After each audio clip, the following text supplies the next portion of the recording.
Abo Nunsia. Ahaye Peace 104.3 FM. Okay, 101.7 NEAT 100.9.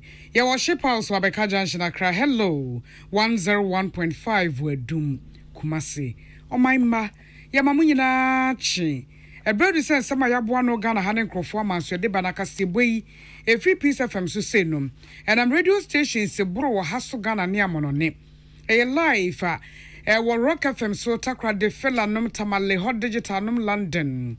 A fei esanso a live we social media pages no.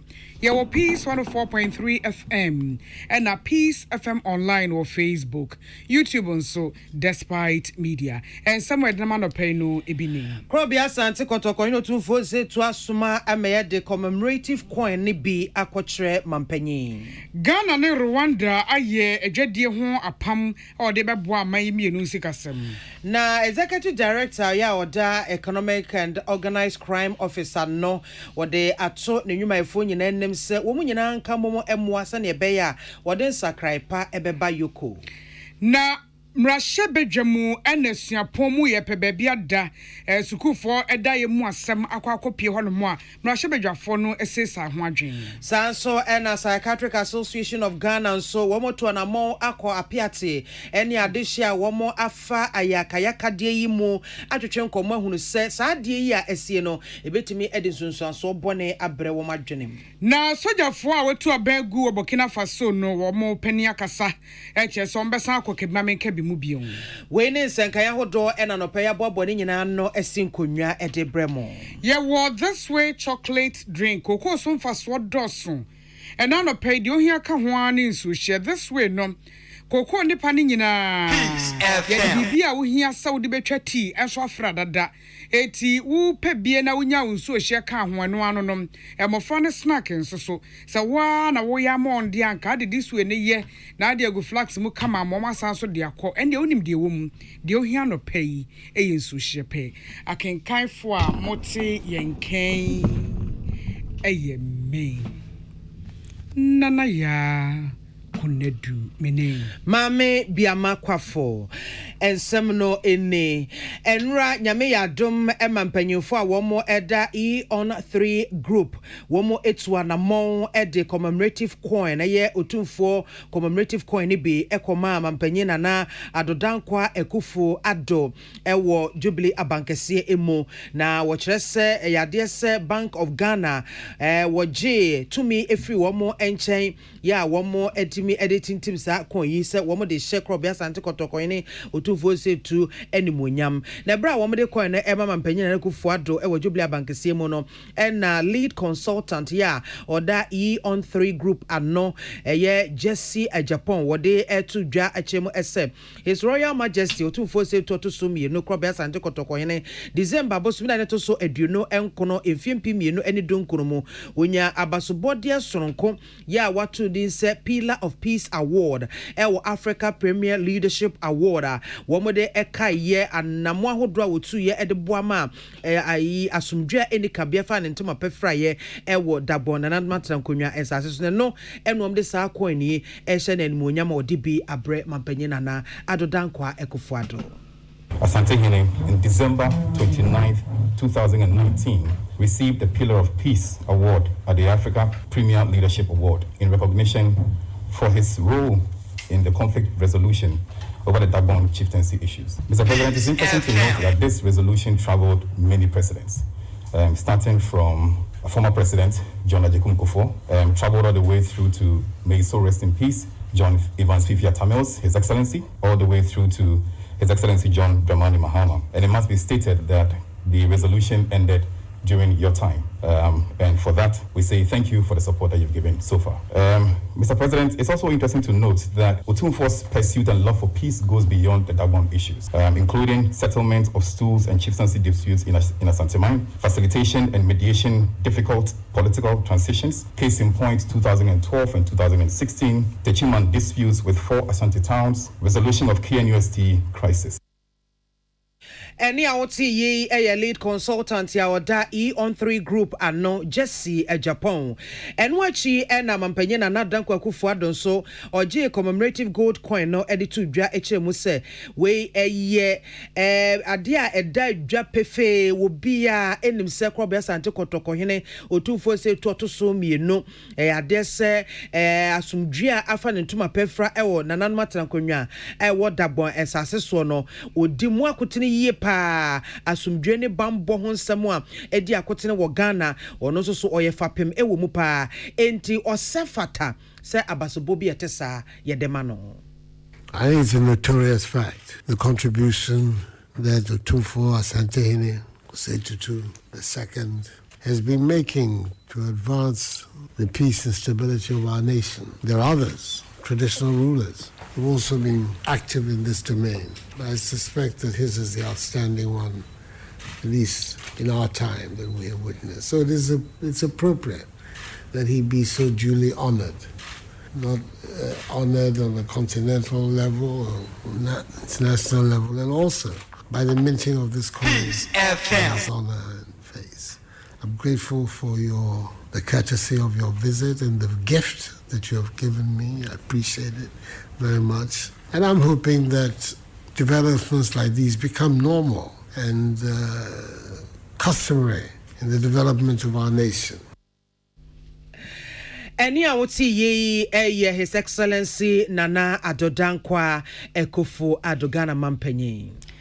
Adwedie asia ye wa Rwanda ene o my Ghana mu so for hwe adwedie so mpanifo ahia Edwon Sasha pamwoma se enredua yi a ode bebo amemienu ntem adwedie ene enwuma ye sebeye betimi aboa na fa ne afa beje wo ho ababa na mpuntuo ni sikasem etimi agina yie na bra ode won Sasha pam krata se na adwedie sofo onmunyafo Alan Kwadwo Chemantin echirem ede a kire ne nseso yi ofri Rwanda eba yi a woni onmunyafo Bita you habi Ramana ese adwedie nhyehyemu ebibiman kankromu ebibiman adwumayemu ene ntutu ahodo bebre no oman Ghana ene Rwanda etiye pam afei efie bebre ni ebra na Rwanda fo ejina kono no mo ha bebre oman Ghana ka man kuma bia ede empata dom koye ekokɔboa ye ma omunya omasomdwe esante sik ebimame kabimum wode fa United Nations so etamaye mienu no wo mo ayonko fadada womo kitahudie papa dada womo asetena pa eti saa pam ya womo esan eye eba behemu den na emfaso twitwiridie eni atimi awai na obi ansa aka ne chefa. We are sowing today will eventually blossom in the very near future into a strong, mutually beneficial relationship between our two countries. The Memorandum of Understanding between Ghana and Rwanda is aimed at strengthening and developing trade ties between our two countries, as well as expanding and diversifying commercial exchanges among our private sector operators. Ghana and Rwanda have enjoyed very good fraternal relations for several decades. Indeed, Ghana was one of the few countries that contributed troops to Rwanda during the very difficult period in the history of Rwanda as part of the peacekeeping initiatives sponsored by the United Nations. In addition, both countries have played significant roles in shaping the agenda of the African Union over the years. On Munyafo Alan Kwadwo Chemantin amanu anso ho wasan cheche mu bio de akyesem Africa Continental Free Trade Area no eye ade a yentimi nka ho asem wabre beyi Ghana ne Rwanda afrimu evisa manye mienu ka ho bi wo maboa pa ena bibiman atimi atutu sa na mo no abedru ba bia yewe. Both countries have played significant roles in shaping the agenda of the African Union over the years and have held common positions in various multilateral fora. The history of the African Continental Free Trade Area cannot be written without giving credit to the people and governments of both Ghana and Rwanda for the roles that we played in the establishment of this single continental market for Africa. Ladies and gentlemen, you would recall that the formal decision to establish the African Continental Continental Free Trade Area was taken here in Accra at the African Union Summit of Heads of States and Government in July 2012. In the same vein, you'll recall that it was at the 10th Extraordinary Summit of the AU Assembly of Heads of States held in Kigali in March 2018 that the African Continental Free Trade Agreement was signed. We are all aware of the personal commitments of both our President Akufo-Addo, and President Paul Kagame. Onmunyafo Alan Kwadwo Chamantin Ghana yesoafo hwe dwedie ene emfididwuma so.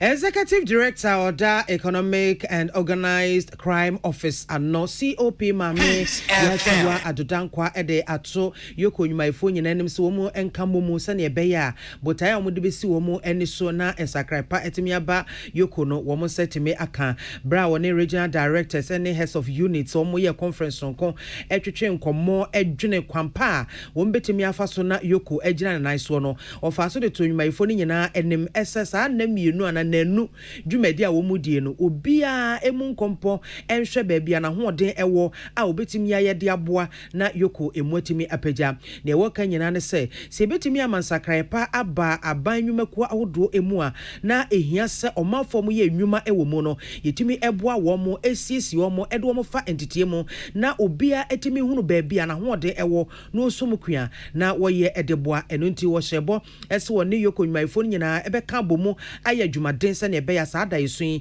ebetimi abam COP Mame Yatiwa Adodankwa efa so de to yoko mpanyufo nyina nim se womo adwumaye mu no womo emfa ense ne anem ne etuwache enye.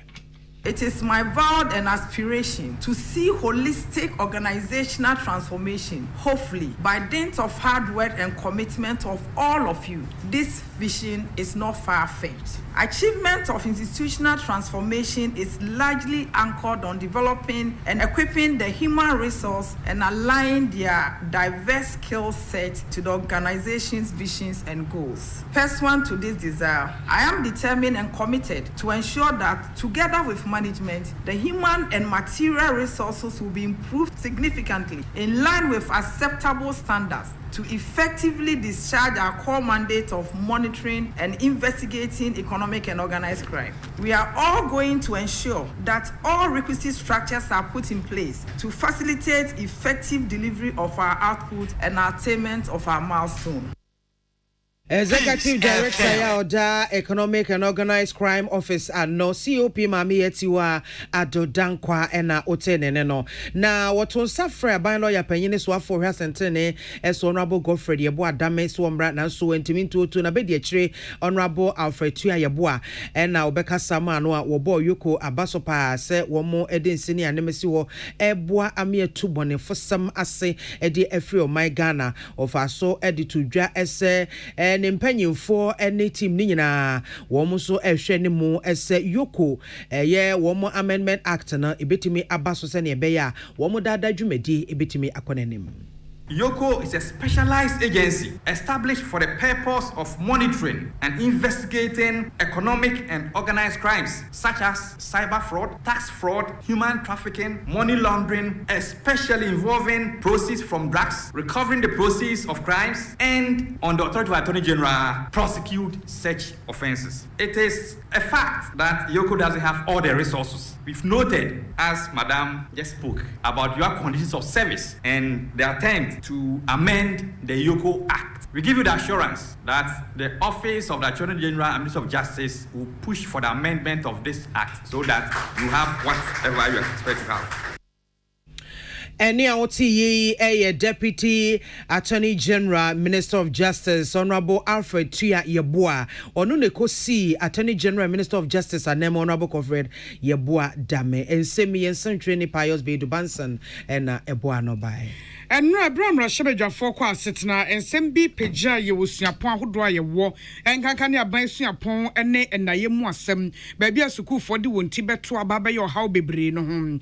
Now the Popejas has some nom and ne 1 year a day home and Kitahunina Wakaka say a yasem ya can't say ya hona uncle cross estimated one home a Jim at Mrs. dying a mersuku for your baby do want it to Nemuna deputy ranking member of education. Mum Ghana-Rwanda Partnership oni munyamfo Dr. Clement Apaka echirem de achesem ehia se ni manimu yi yetimi ye nhihye bi de boa ema sukufo no a omunya baabi na wonya hostel wonya suku no ankasa so edan a yesi a sukufo edamu no yebetimi ahwa ho asmaka efise edomai bambo to esemu edenkrofo adesua no won hyebre eba beto esemu na wonhwe se de sesei ye senior high schools no eye free SHS intinipa bebre etimi famu na wo mo a wo kọ suapon mu so edoso a ye hwe ho asem nka yie pa na ama magye ensemu ono ne de echi na new adubiase mrahye bedwani onmonyamfo Abdul Salam Adam ye opagya asem ne so ka se ehia se nimanimu yie yi ye hwe eye ho bribi anya sa enema ebegye nsemu. The total amount allocated for CAPEX was 866,179,923. Clearly, the student population is increasing. The second cohort of this pre-senior school program has now entered university. And yet, we are not keeping pace in the expansion of academic and residential facilities. This is why we are where we are. And these are some of the reasons that members of Utah have stated, since they have to sacrifice to deal with small lecture halls, an increased number of students, and indeed a very slow ICT infrastructure and the lack of teaching and learning aids. Mr. Speaker, is as a result of poor planning. Nieti ni deputy ranking member ewo manwumasua emu onmunyamfo Dr. Clement Apak na ne de chi enam rahye bedwani ketu south onmunyamfo Jifa Ablagomashi wono so sere yese aban kenten ho ebefo so wo sere ankrankra nyuma private developers woni a esti adan sem wontwa wani nkonkohwe ho na de obetimi aye esi adan ne bia mankwada no enya baabi de wonti ato asua de no yenye ho ade sa. The people in the rural communities who want to break the cycle of poverty through education, to have it easy and to provide accommodation. One of the ways in which I think we can address this is to give some incentives for the association that builds for so-called middle class. If we can assist them to build more, I am sure that we will be able to absorb some of these students so they can indeed acquire the education that they need to break the cycle of poverty. We must stop the lip service. We must put our money where our mouths are. We must ensure that we take the steps that really do address the needs of these students. Mr. Speaker, I thank you for the opportunity.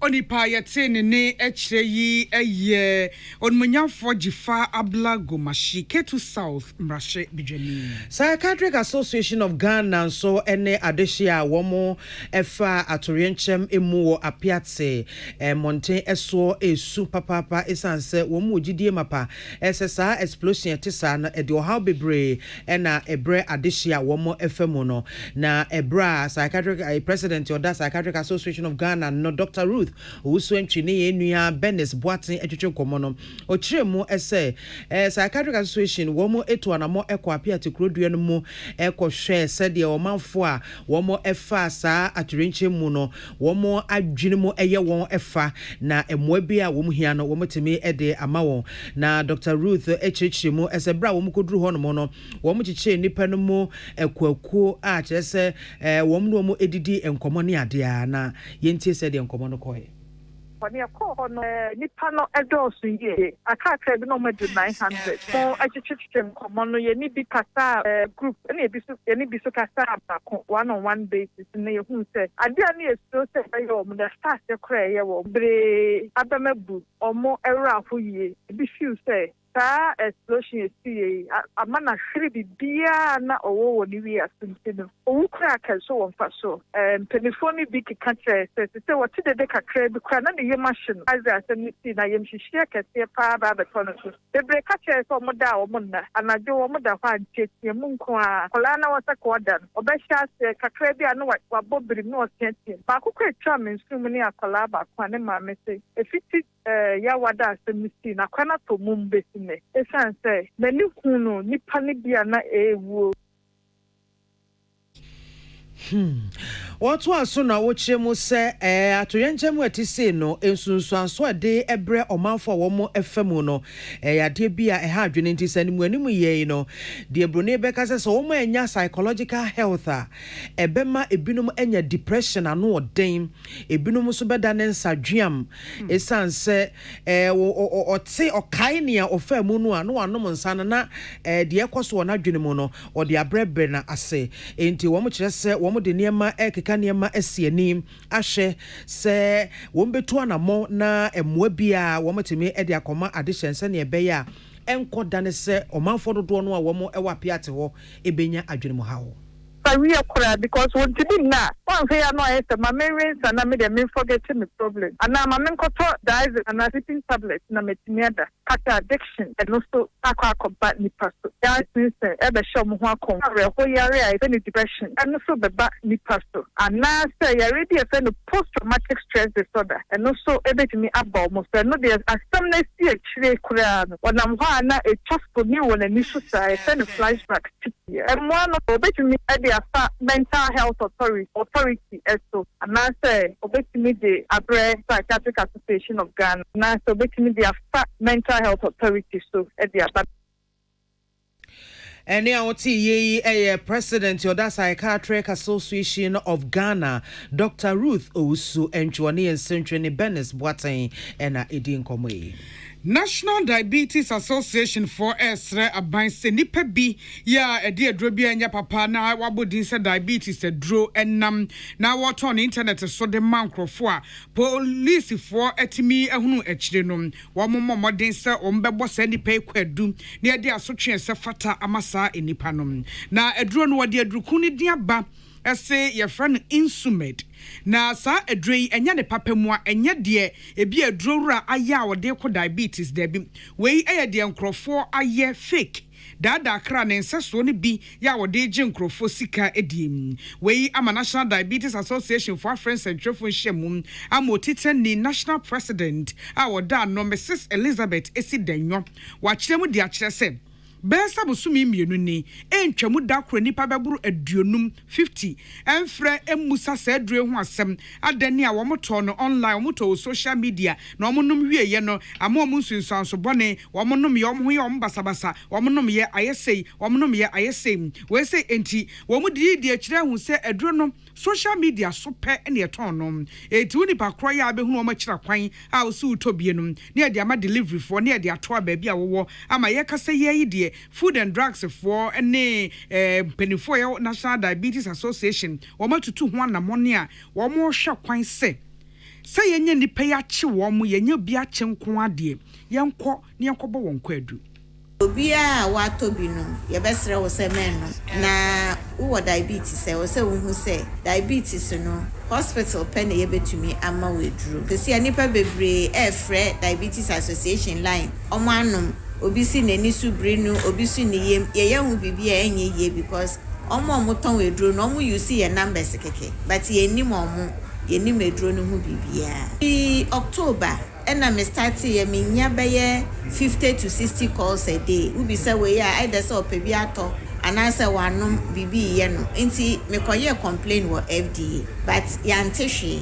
nti akire no na yankasa ye pe obi manito obi nti nipa ne ba say oba deliver a drone ne ma kolebu police chain no enti enchemu ya Mame Elizabeth Esidenyo wono ne president Emma Association of Diabetes and as a National Diabetes Association na wachem de achese kolebu aposifo boaye ma omne FDA fo etutu ho anamonom elipa eton sa edroye enya papa dada kra edroye a ekrofo anu amom hen apoto wom hin ashalebotwe 5th Patterson Avenue eho ena na wo mo ewo eti wo gina so ato nkra ne bion e de amoman apomoden Asye Ministry of Health, Omai Apomudin Ejuma, Ghana Health Service, Afe Food and Drugs Authority, and na Pharmaceutical Council, Nesem, Wamuntu to na mona enronwa yeton social media no, Wamunya humbribi efisem, ebi ohon mwa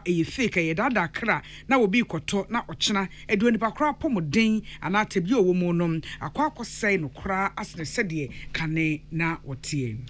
Abusia wotie kase boy free peace 104.3 FM ye twa ye ho agenkrato ye ba be kwama no nsem.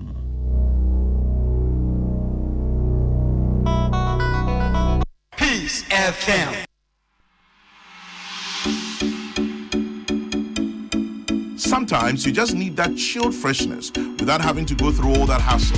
Refreshing, so inviting, so fresh. So fresh fruit drink. Available in a wide variety of fruit blend choices and ginger too. Want another name for refreshing? So fresh. Share some love with so fresh. Perfect blend of flavors. Oh yes. Share some love with so fresh. Best served chill. Available virtually everywhere. Chairman General says so. Share some love with so fresh drink. So wakoma ho show. And I bought peri the bronican hard burn one. A dear necessary ye. That's how yam so atim so eh. Woba packing a farmer Martin's liver salt kwai and tem as glass mo at Martin's liver salt no back one no now dear goom. Ubehun se who a glass in mu. Now one no. Martin's liver salt. You an orange flavor. And a bacosia plain. One more or hobato. Lemon edina nu now hunt to war. Who doctor? Amen. Yenim samu busase ni je asene saying. Asiane say what the army Nigerian seniani our herbal ayaresam bio na nkunimdie adasidie na asie ani abasobode nko se wan so wo hwe apomdim ahoto a wode abra manfo efiri ye ntiri so ekosi ye na asie ehina yade sha ami hu ensaw yade wode ne nro ne abefo efidie echi yade no kunu what time amin e the herbal accommodation was signed in naturopathy and homeopathy kwan ekunye nyarewa say sukuu fofri amano ne besua ekwane a yade herbal say yade ewo amin we nyina nti e na yade anigye afra from say se we pa wo yare bi hyehyɛ wo ho ana yare bi abagye akonya wo nipadua mu a Allah shafi onyamene yaresafo inshallah enyame adom a ayaresa beba amin wodome wo be old snake flat ultra modern branch wa Klagon Tama Road free 020-722-9505 and 0245-275254 Amen Scientific Herbal Hospital. Amanfo the amoka chere Freddy's Corner home appliances hono or the aba Freddy's Corner Home Appliances Center. Home appliances are eye papa bia ebi wo ho. Brand Ben Aupato, Samsung, Nokia, Media, Apple, Nasco, Infinix, Huawei, TCL, Skyway, West Point, Senis, Nina Iwobi. TV, air conditioner, freezers, fridges, water dispensers, and media kekeka ho. Nia ubenya good warranty dia. Ko Freddy's Corner Home Appliances ukoko memle. CCTV Boama monitor of properties and your business at anywhere in the world. CCTV need da ho. Ewo detector, clear pictures, Wi-Fi connector. Utimi connect ma wo phone. Na wa monitor baby a wo wiase bia. Freddy's Corner Home Appliances abeka Freddy's Corner edwosua hodoa oton phones ene ehun accessories no ho. Fresh 0544-959195 ana 020-7937-323 ana so brako komemle City Light in Chehwa. Na ya can discount any achadia ubetiasie. Freddy's Corner, home of authentic home appliances, phones, and its accessories. Peace FM. Tune it in, turn it up, Peace FM, and rip off the knobs. Afei amanane nsɛmni nano dwada ne ebo mama ne yɛsɛ Burkina Faso memuku akoso ama watu mampani kabore ade so omoche numpo na nipa a wɔn kokotu aban gu ye ne de oda wo ma no soja pani oda wo ma no Lieutenant Colonel Paul Henry Damiba wone oman no akasa e de atodwa se o ka kire o manfo ni wiase nyina se o besa tie sike ba menka bi mu biun na emomansa no mbekọ no jeso mo hwete etenetene niema enye te biom wo mu ye no mbekọ beje bre o mbe ye ntotoya no masa tie si ke ba menka bi mu kwadu a wode ebo wo mampani a watu na de so ne se nipa edi atutu asem na omo edi hoye eba tuatefo ye a esore e wo Burkina Faso memu no wo mbre wontumi enko enti ena ama watuno adeso kasebono esensemeto dwane di mo akoten ebi ne se nyame ayadom ema otumfo commemorative coin yempanyimfo a womoda on 3 group edibi akoma mampanyina na adodanko ekufuado Onmonyafo Alan Kwadwo Chiramanten de ato dwasa yonkofa pada Ghana ne Rwanda ntem na wombehwa ahyemu den bra amanmienu edi nkitaho sikasem mu. COP Mame Yetiwa Adodankwa eye panyinkese oda yoko adwumako no ano na ode ato yoko adwumayefo nyenanem se wommomodin a obi emprenhwehwe baabi a na hoɔden wo na onye na famu de emfa moase de be ya yoko adwuma ebetimi apagya. National Diabetes Association ebokoko se nipa bi ton eduro a yese de ko diabetes na enya papa mankrofo ma momo hen apoto won hunti empanifo nhwe na wontu so sa na omanfo so enya ahwe yie. Midin edemame biama kwa fomene nana ya kunadu asede okase bonu achi ye de ma this way chocolate drink koko so mfaso dosum na anopai wunya nsuhye no a na unya this way a wenya koko mfaso no enkwada nnom na mpani nnom ewo convenience store na se bodwa store wo ba bia this way chocolate drink de ohia eni nsuhye yada mu nyina se emamommo eniti.